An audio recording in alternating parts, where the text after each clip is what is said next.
Hello there, a great evening to you indeed, and many thanks for joining us on Rwanda Television News tonight. We do hope you had yourselves a great and productive day, and now, this is what is coming up. President Paul Kagame on Thursday made a key appointments on a number of government institutions. Beginning tomorrow, Friday, Rwanda is set to temporarily lift the night curfew, which required bars and hangouts to close at 1 a.m. in weekends and 2 a.m. on weekdays.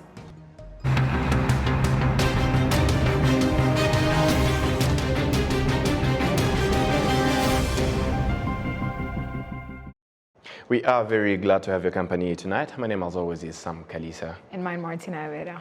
How are you doing, Martina? I'm very good. How are you doing today? Very, very great. Okay. How's the festive season starting? It's going super great. Can't wait for Christmas, my favorite time of the year. Absolutely.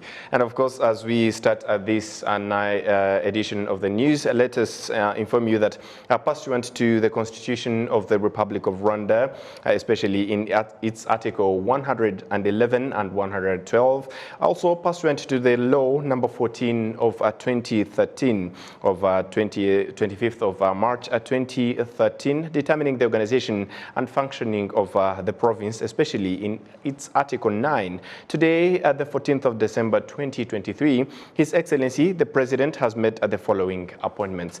In the office of the President, Mr. Valence Wineza, the Director of Cabinet, Mrs. Juliana Kanjeri Muganza, Deputy Director of Cabinet. In the Ministry of Foreign Affairs, retired Colonel Donald Ndamaje, proposed High Commissioner of the Republic of Rwanda to the Republic of Mozambique. Mrs. Urujeni Bakuramutsa, proposed Ambassador of the Republic of Rwanda to the Hashemite Kingdom of Jordan. Mr. Lawrence Amanzi, proposed Ambassador of the Republic of Rwanda to the Federal Republic of Brazil. Mr. Arthur Asimwe, proposed a Deputy Chief of Mission in the Embassy of the Republic of Rwanda to the United States of America. In the Ministry of Local Government, and Decentralized Entities, Mr. Prudence Rubingisa, Governor of the Eastern Province. Mr. Samuel Senjumva, Member of the Council of the City of Kigali. Ms. Solange Ayanone, Member of the Council of the City of Kigali. Into other appointments, Mr. Cleophas Barode, the Director General of the Rwanda Broadcasting Agency, RBA. Dr. Felicie Usengumuchiza, Deputy CEO of the Rwanda Governance Board, RGB. Dr. Willy Mugenzi, Chief Operations Officer, COO of the Rwanda Cooperation Initiative, RCI. Ms. Stella Nezidiayo, Chief Economist in the Ministry of Finance and Economic Planning, and Ms. Anita Kairangwa, the Secretary General in the Supreme Court. Mr. Eric Uitonze Amahoro, Permanent Secretary in the Ministry of National Unity and Civic Engagement, Minubumge. Done at Kigali, 14th December 2023, on behalf of His Excellency the President of the Republic of Rwanda, His Excellency Paul Kagame, signed Prime Minister Dr. Edouard Ngirente. Over to you, Martina. So let us also inform you that on Thursday, President Paul Kagame met with Reed Hastings, Executive Chairman at Netflix, for a discussion on existing partnerships, including the recently launched initiative with Airtel Rwanda that has enabled access to affordable smartphones and data. To date, 52,558 Rwandans have benefited from this initiative, which aims to contribute to Rwanda's goal of ensuring universal access to digital opportunities. Also today, President Paul Kagame at Urugwiro Village received Maxwell Gomera, United Nations Development Program representative, for a farewell audience as he ends his tour of duty. And the good news that hit up everyone on Thursday from the afternoon, beginning tomorrow, Friday, Rwanda is set to temporarily lift the night curfew, which required bars and hangouts to close at 1 a.m. in weekdays and 2 a.m. on weekends to allow citizens and residents to enjoy the festive season. The announcement issued by the Rwanda Development Board, RDB, said read, the new temporary guidelines were put in place to allow Rwandans to celebrate without restrictions. The end of the festive season has begun, and the government of Rwanda wants people to celebrate and enjoy. That is why the Rwanda Development Board, RDB, has set temporary operating hours for the season as follows, effective at 15th December 2023 to January 7th 2024, the announcement reads. In regards to operating hours, hospitality establishments, including hotels, restaurants, bars, and nightclubs, will operate until 2 a.m., 2 hours after midnight, on Monday through Thursdays, and they are also free to operate throughout the night on Fridays, weekends, and on public holidays. All establishments must abide by noise pollution regulations and be respectful of those who require rest. All the above are also applicable to private events, said the announcement signed by Francis Gatare, the RDB CEO, adding that everyone is expected to regulate themselves, but RDB, in coordination with other relevant government institutions, will ensure proper implementation of the guidelines. A cabinet meeting chaired by President Paul Kagame on August 1st imposed a curfew of 1 a.m. on weekends and 2 a.m. on 1 a.m. weekdays, and 2 a.m. on weekends for all non-essential services, including nightclubs and concerts, in a bid to control noise pollution and regulate alcohol consumption in the country beginning September. The decision drew mixed reactions and feelings, with many insisting that it will lead to losses of businesses, but senior officials maintained that it was important to curb noise pollution and also minimize alcohol consumption, especially for the youth. The government of Rwanda awarded over 1,000 teachers for their exceptional performance seen in their students' performance in the national exams. This was part of the celebrations of the International Teachers' Day that was celebrated on Thursday. Prince Manzi with more.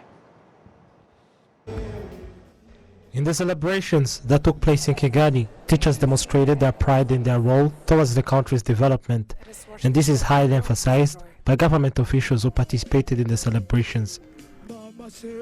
The Education Minister, Gaspard Twagirayezu, states that with this awarding initiative, teachers are able to use the technological tools allocated to them in innovation and enhancing the quality of education. In particular, I would want to recognize the partners behind the smartphone for teachers that we launched today. These innovative tools substantially enhance the capabilities for our teachers, amplifying their impact within our classrooms. But of course, these are tools that need to be used properly to be productive. And this is why we will keep working with our partners to ensure that these smartphones and the other smart devices in our classrooms have the right content, that the teachers and the students have the required digital skills. And all of this is to ensure that technology becomes a true learning companion. In Rwanda, there are at least 120,000 teachers. The awarded were 1,058.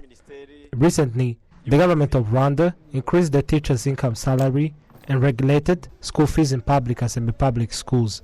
The celebrations also took place in various districts across the country. Prince Manzi, RwandaTV News. Thank you, Prince, for the report. And as we move ahead, Rwanda and the United Kingdom on December 5th announced a new migration treaty that is set to re-emphasize in a binding manner already existing commitments to address concerns previously raised about the protection of asylum seekers, particularly here in Rwanda.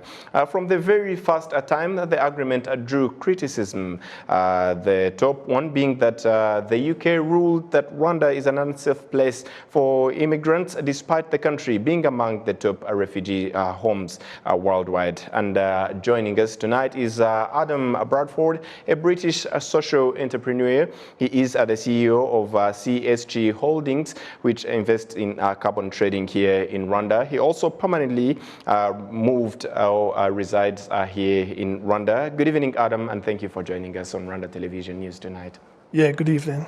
Yes. As we start this interview, I want to ask, what is your experience to start off as a British national living here in Rwanda in terms of safety as we transition to this immigration crisis?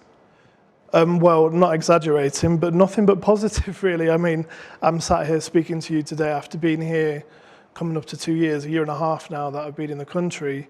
I've lived here and worked here, re-established a new branch of our business, and we're doing a lot in the country. And to be honest, from all the time I've been here, I've not seen a single piece of that criticism play out in real life. So I dare say the people who are throwing it at Rwanda probably don't know the first thing about how the country really works. Right. Yeah. Speaking of you having your own opinion, what was your reaction and what came to your mind when the UK court ruled Rwanda as an unsafe place for immigrants? I dare say that opinion's steeped in a bit of racism. The UK's just been through Brexit, which was hinged on the point around immigration. And I understand a lot of people in the country, my country, are not happy about the levels of immigration we're having and the pressure that's putting on us, but surely they should be happy that a country like this is willing to take those people and give them a better life. So I was slightly shocked at the decision, and I think more upset at the criticism that was thrown at this continent from people who've never been here. Yeah, and I'm just wondering, what is your take and understanding on the immigration crisis worldwide? And if you can give it to us, the particular or the specifications about the UK, and what urgency should this matter be given in terms of the world coming together to commonly address the matter? Well, putting it plainly, the world wouldn't exist without migration. So at the end of the day, there's many of us who are living and working in countries that are not our own. But the main thing is that they need to be people who are contributing positively. Looking back to the UK, we're a country that was built on immigration and diversity. We went out at one point to try and conquer the world. It didn't quite work, but many people still came back in and have helped to make it the country it is. And I think Rwanda is doing a great job in saying we're open for investment, we're open for people to come and make a life here if they want to, and that should be praised, and I think more countries should take a lead like that. Right. Yeah, you just briefly spoke about it, but maybe as a person who has lived here for over a year, how do you rate Rwanda's efforts in contributing or addressing the immigration crisis that is being faced? Great. I mean, extremely positive. I mean, I come into contact with people from all around the world in this country, probably even more countries than I've ever seen before. And it's in a great geographical place because it's where East meets West, right? We're in a very good place where you've got people from Asia, the Middle East, from the US, from the UK, and all around coming here as a hub to create things and do things. And I think Rwanda's doing well in that respect. Yeah, Adam, I've seen you comment in different international media outlets, but in this particular regard, I want to refer to the Western media. When it comes to reports, especially on such issues, and in this context, Rwanda, when it comes to addressing immigration crisis, in my personal view, I've seen a lot of bias which are baseless and factless, if I could use that word. And to you, if you can make it make sense to us, why do we see a lot of backlash, especially in the Western media, when it comes to African countries that are trying to provide solutions to emerging issues worldwide, like immigration today? We're talking about. I mean, I think to put it very plainly for your viewers, it suits them. They need to find somebody to be a punch bag for all of this criticism. And unfortunately, it's easier to pick on poorer countries or countries who might have some issues, they might have some way to go in terms of development. But you have to keep asking yourselves, remember these people who are making these comments, they don't set the rules for the entire world. Yeah. So at the end of the day, Rwanda's a country in its own right. It leads itself very well. Ask yourself, who are these people who are asking those questions? Yes, and before my colleague brings the last question, if you were answer this in a personal perspective. If you were in the seat that Prime Minister Rishi Sunak is in right now, in terms of decision making for this particular matter and this migration treaty with the government of Rwanda, how much effort would you put in to make sure that this comes to life, and what would you say that would really keep you awake all the night to make sure that this passes through, as this is your take? If you were the Prime Minister, what would you do and what would you prioritize? If I was the Prime Minister, I'd probably be a lot more stressed than I am today. He's got a very hard job. Right. But what I think is I would do whatever it takes. Yeah. He's obviously tried to bring in a strengthened treaty and a new law that thankfully did get provisional approval in Parliament on Tuesday. Whether that goes far enough yet is we still have some way to go to get it through the process. I think what I might do if I was him was actually come here and show that I believe what I say and make a point about it, because it's okay leading from an office in London, but at the end of the day, I think he needs to put his money where his mouth is a little bit. Absolutely. Yes, thank you very much, Mr. Adam. And as we conclude, what would you tell anyone out there who still feels like Rwanda is an unsafe country, as a person who has been living here for quite a bit? Just come here, just get on a plane. We've got an open visa policy here. You can come from anywhere in the world. You can explore Kigali. You can look at all the incredible tourism that there is here and the great people. And if you really want to, you can open a business or work here. There's plenty of positive things to do. Absolutely. Adam Bradford, British national working and living here in Rwanda. Thank you very much for your time on Rwanda Television News tonight. Thank you. Yeah, we hope to have you some other time if I need. Yeah, no problem. Thank you very much. So as we move on, at least 70,000 volunteers will be facilitating in the presidential and parliamentarian elections slated for July 2024. This was disclosed by the National Electoral Commission in the discussions with the representatives of recognized political parties in Rwanda. Prince Manzi with more. In these discussions, focused on the preparations of the elections, the chairperson of the National Electoral Commission, Oda Gasinzigwa, explained to the representatives of the 11 political parties recognized in Rwanda the contents of the presidential decree published on Monday of this week, the revised electoral law, as well as the draft of the Commission's instructions on elections in the country.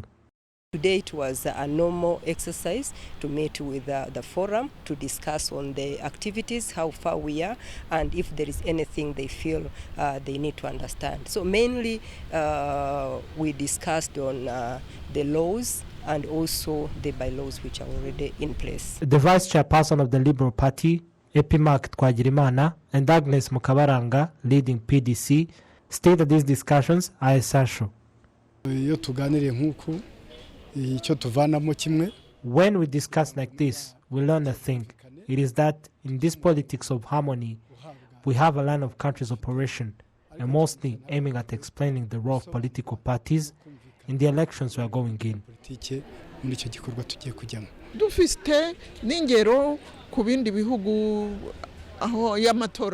We have also examples from other countries where when elections are on the way, it becomes chaos. We have to be mindful of the rights of candidates and voters, avoiding as well defamation. The spokesperson of the National Consultative Forum of Political Organizations, Pierre Nizeyimana, elaborates that political parties have a great role in the betterment of elections. turifuza ko abanyarwanda bazagira uruhare mu guhitamo abayobozi babo, guhitamo nyakubahwa perezida wa repubulika, guhitamo intumwa za Rwanda zibahagarariye. We want Rwandans to play part in choosing their leaders, the President of the Republic and parliamentarians. That is the role of political parties we want to play, and also collaborate with the National Electoral Commission to distribute the info to our members for the betterment of elections.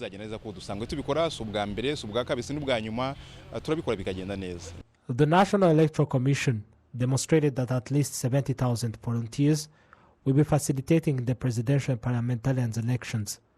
After instructions to be given in the near future, there will be campaigns across the country. Most of the required equipment are already available, and there is no issue with the budget. The National Consultative Forum of Political Organizations here in Rwanda has denounced the insulting words recently spoken by the President of the Democratic Republic of Congo, Felix Tshisekedi, against the President of Rwanda. The forum says the words said by the President of DRC are not appropriate for heads of state, and they have agreed to condemn this behavior through a statement that they will release in the near future, as confirmed by the spokesperson of the forum. Abanyapolitike rwose mu minsi ishize twabonye amagambo y'agahomamunwa yavuzwe n'umuyobozi w'igihugu cy'igituranyi asebya nyakubahwa perezida wa Repubulika wacu w'u Rwanda. As politicians, we saw insulting words from the head of a neighboring state against the President of the Republic of Rwanda, His Excellency Paul Kagame. As politicians, we are denouncing it. Those are not words appropriate for a head of state. The general meeting today concluded to deliver an announcement denouncing and demonstrating our stand.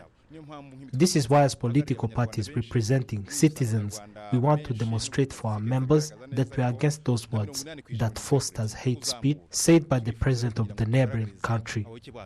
Tutifatanyije twamaganye iyo mvugo mbi navuga ngo ibi burwango yatangajwe no perezida w'igihugu gituranye rwose. Rwanda is ranked in the top 4 countries that eases intra-Africa travel as per the Africa Visa Openness Report, highlighted alongside Benin, Gambia and the Seychelles. Olive Nete has more on this report. Tajan Ibrahim, CEO of Bulletin Group in Nigeria, fondly recalls his arrival in Rwanda, where he utilized dollars to pay for a visa, only to be pleasantly surprised by the warm welcome extended to African visitors exempt from visa requirements. This shared joy resonates with Professor Joris Adebiai from Benin, one of the 4 nations who tied the score. I feel happy, I feel loved, I feel, when I see fellow Rwandan, I say, I'm looking at them differently, as if, oh, they love me. That's why they're not collecting visa for me. So that alone, it actually helps Africans to actually move together.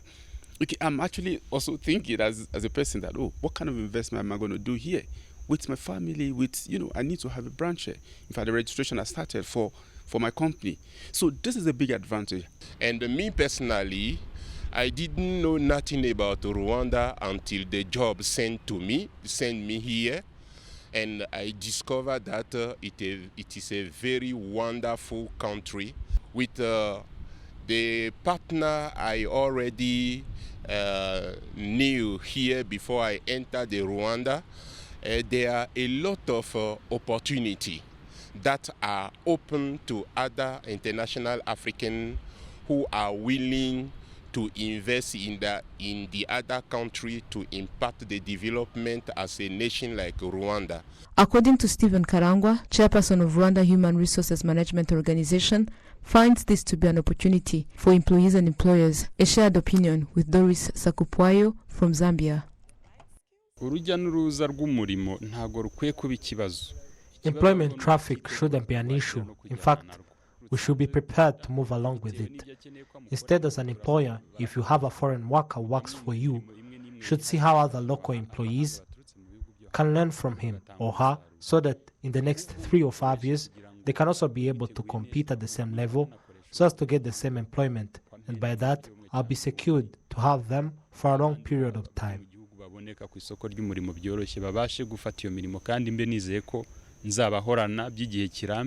What is key is for us to build the right skills and to also be agile, aggressive, and be able to enter other markets and acquire the right skills to remain competitive, to be able to deliver a valuable service in other markets that we enter.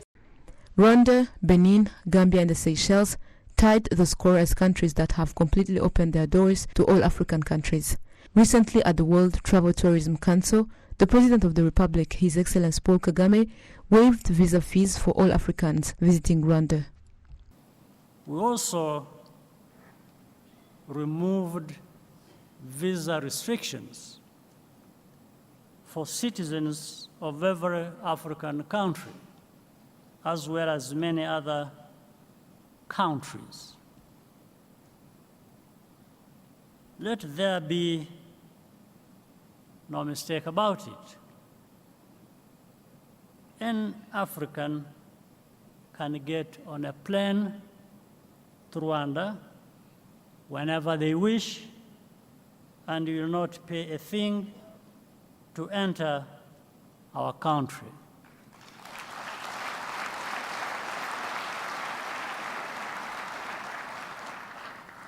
We should not lose sight of our own continental market.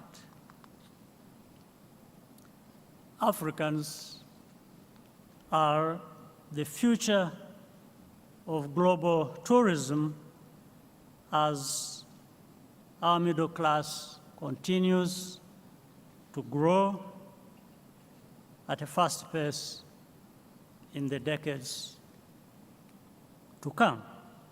The Africa Visa Openness Report 2023 also highlights 33 countries out of 44 African countries that offer visa-free travel to at least 10 other countries, and other 24 countries that eases travel by offering visitors an e-visa. Within ECOWAS, 97% of country-to-country travel routes are visa-free for citizens of the region.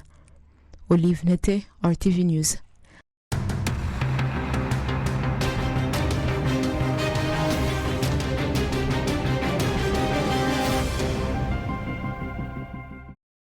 Arsenal FC defender Jurin Timber, who is currently in Rwanda for a visit, has described the experience after he arrived at the Kigali International Airport.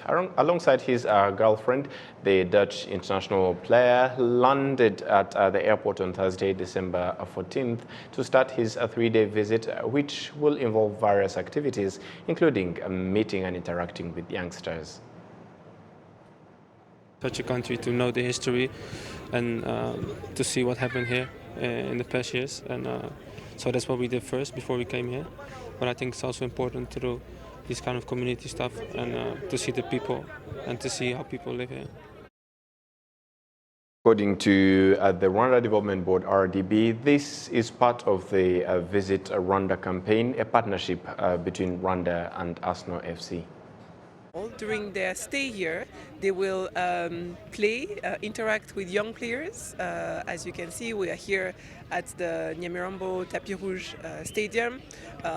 They will also engage with team members at RDB, Ministry of Sports, visit the Akagera National Park, and have the same engagement with young players as well in Nyagatare.